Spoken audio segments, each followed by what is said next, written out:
दोस्तों, middle east में हालात अब पॉइंट ऑफ नो रिटर्न तक पहुंच चुके हैं।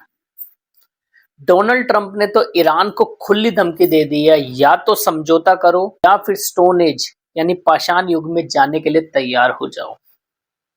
ट्रंप ने एक डेडलाइन सेट कर दी है कि आज रात 8 बजे तक समझौता हो जाना चाहिए। इजराइल ने तो यहां तक कह दिया है कि ईरान वालों, आज से ट्रेन में मत जाना, क्योंकि हमारा अगला निशाना तुम्हारे ट्रैक्स और इंफ्रास्ट्रक्चर पर होगा। इजराइल अब ईरान को पूरी तरह इंफ्रास्ट्रक्चर वाइज बर्बाद करने के लिए निकल चुका है। क्या ये तीसरे विश्व युद्ध की आहट है दोस्तों? Let's dive deep into the analysis.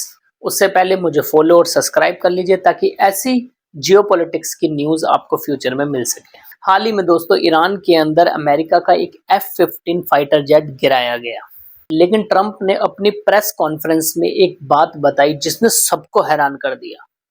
अब दोस्तों, यहां हम समझते हैं कि अमेरिका कितना पावरफुल है। अपने 2 पायलट्स को बचाने के लिए अमेरिका ने अपनी पूरी ताकत झोंक दी।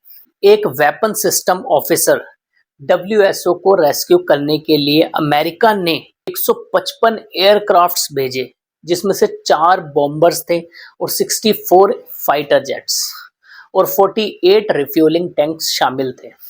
48 घंटे तक वो पायलट दुश्मन की धरती पर छुपा रहा और US नेवी सील उसे निकाल कर ले गए। ट्रंप ने साफ कर दिया कि अमेरिका अपने सैनिकों को पीछे कभी नहीं छोड़ता। लेकिन यहां एक ट्विस्ट है दोस्तों, ट्रंप ने मीडिया को भी धमकाया है।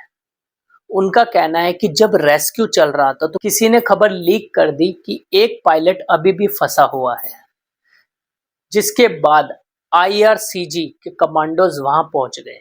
ट्रंप अब उस इनसाइडर की तलाश में है जिसने ये खबर को लीक किया है। अब दोस्तों, बात करते हैं ईरान के काउंटर मूव की। ईरान ने स्ट्रेट ऑफ हॉर्मुज को पूरी तरीके से नहीं खोला है। उन्होंने एक अजीब सी शर्त रखी है दोस्तों कि अगर किसी को भी वहां से अपने जहाज को गुजारना है तो $5 मिलियन पर शिप देना होगा। क्यों? क्योंकि ईरान का कहना है कि जो भी नुकसान अमेरिका और इजराइल उनके देश में कर रहा है, अब उसका हर्जाना जहाजों से वसूला जाएगा। वहीं दूसरी तरफ ट्रंप का टारगेट भी फिक्स है, ईरान पावर प्लांट और ब्रिजेस। ट्रंप चाहते हैं कि ईरान की बिजली सप्लाई ठप हो जाए ताकि वहां की जनता गुस्से में आकर ही अपने ही लीडर के खिलाफ खड़ी हो जाए। यहाँ एक साइकोलॉजिकल और इकोनॉमिक वॉरफेयर की डेडली कॉम्बिनेशन है दोस्तों। अब दोस्तों, ग्लोबल पॉलिटिक्स में भी एक खलबली सी मची हुई है। ट्रंप ने खुलेआम कहा है कि साउथ कोरिया, जापान, ऑस्ट्रेलिया ने उनका इस जंग में साथ नहीं दिया है। ट्रंप ने नाटो को फिर से एक बार पेपर टाइगर यानी कागजी शेर करार दिया है।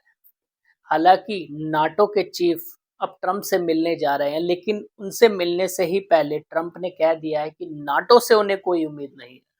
नहीं नहीं दोस्तों, ट्रंप ने फिर से एक बार ग्रीनलैंड को खरीदने की अपनी पुरानी इच्छा को जता दिया है, जिसने पूरी दुनिया को फिर से हैरान कर दिया है। सवाल यह है कि क्या आज रात 8 बजे के बाद ईरान पर एक बड़ा हमला होने वाला है, या ट्रंप का बिहेवियर अब एक बहुत कॉमन हो गया है और ये बहुत ही प्रिडिक्टेबल हो गया कि ट्रंप अब बौखलाते हैं। तो एक सम्मानित पद पर होने के बावजूद भी वो अभद्र भाषा का यानी गलत लैंग्वेज का इस्तेमाल करते हैं। ये आप सबको पता है कि ट्रंप पहले प्रेशर बनाते हैं, गालियां देते हैं और फिर एक्शन ले लेते हैं। अब दोस्तों, क्या ईरान सरेंडर करेगा या फिर गल्फ कंट्रीज के ऑयल प्लांट पर एक तलवार लटक रही है?